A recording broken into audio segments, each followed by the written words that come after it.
Hello and welcome to Gurukul. Myself Vishal Kakade. Today we will be understanding how our constitution was made. The video is referred from book M Laxmikant Unit 2, Making of the Constitution. The unit is explained in two parts. This is part 1.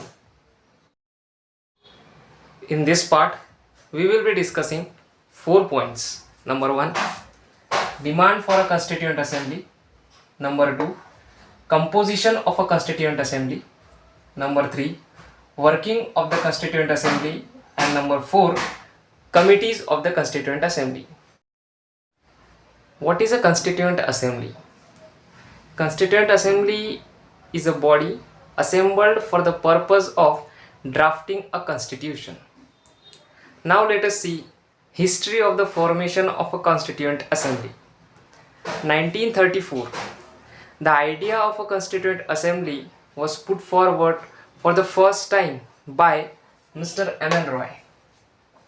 The very next year, 1935, Indian National Congress officially demanded for the creation of a constituent assembly to draft the Constitution of India. 3 years later, 1938, Mr. Nehru, on behalf of Indian National Congress, declared that Constitution of India was to be framed without outside interference by the Constituent Assembly elected on the basis of adult franchise. 1940. Britishers finally accepted the demand for creation of a Constituent Assembly in the August offer of 1940. 1942. Sir Stafford Cripps, member of the British Cabinet, came to India with the draft proposals of the British government on framing of an independent constituent assembly to be adopted after the Second World War. This was the reason our constituent assembly was formed in 1946 under the Cabinet Mission Plan of 1946. Our Constituent Assembly was constituted in November 1946 under the scheme of Cabinet Mission Plan of 1946. Now we will be discussing certain features of this scheme. Number 1. The total membership of the Constituent Assembly was 389 members, out of which 296 were coming from British India, 93 members were coming from princely states. Of this 296, 292 members were from 11 British provinces and 4 members were from 4 Chief Commissioner provinces, 1 from each. Number 2, seats were allocated on the basis of proportion of respective population. Roughly 1 seat was allocated for every 1 million population. Number 3, allocation of seats to different provinces were divided among 3 principal communities: Sikh, Muslims and General.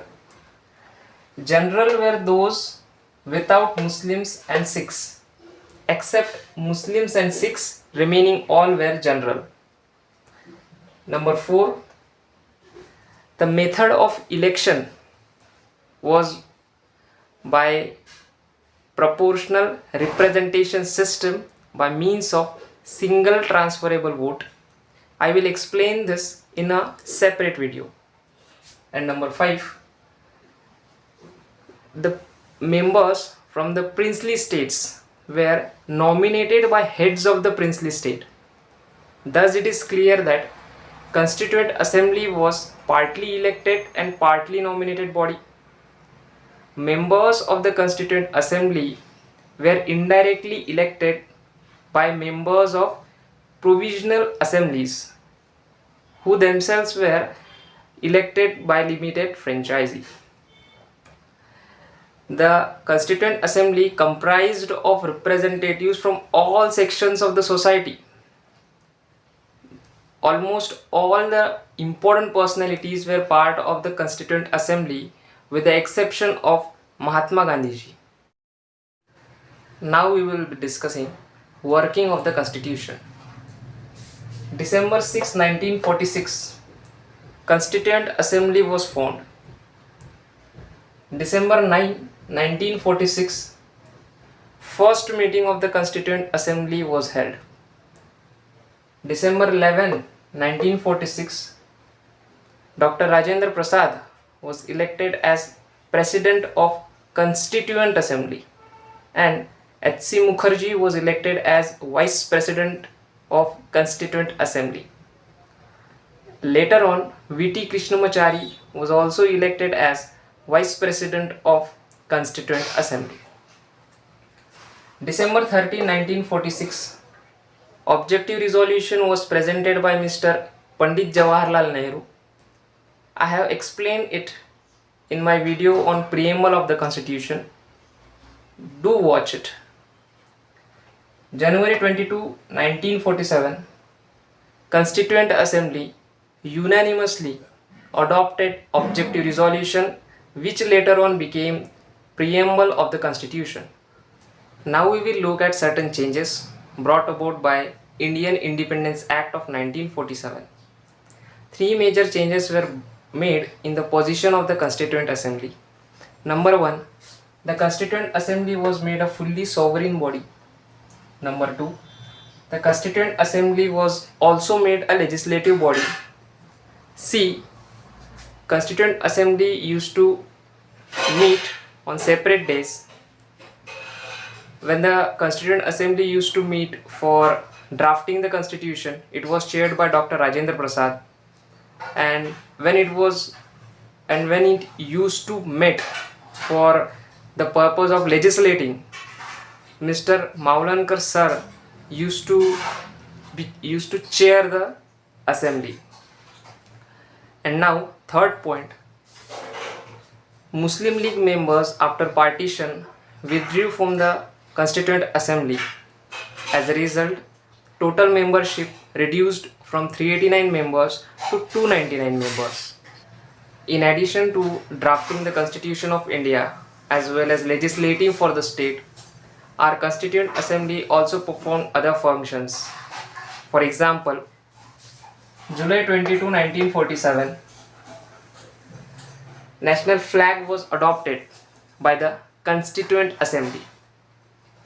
May 1949, our Constituent Assembly ratified India's membership of Commonwealth. January 24, 1950, National Anthem and National Song was adopted by the Constituent Assembly. India's first President of India, Dr. Rajendra Prasad, was also elected by the Constituent Assembly. January 24, 1950 was the final session of the Constituent Assembly.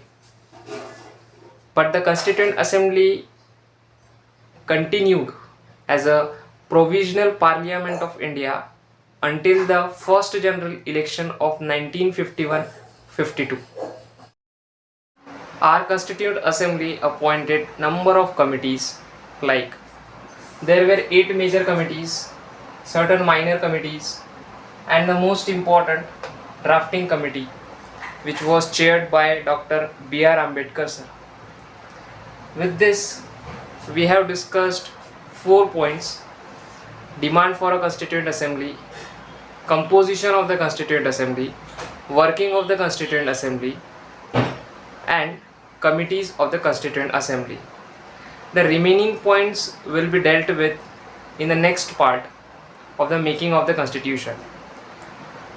With this, we have completed our today's discussion on making of the Constitution. Thank you.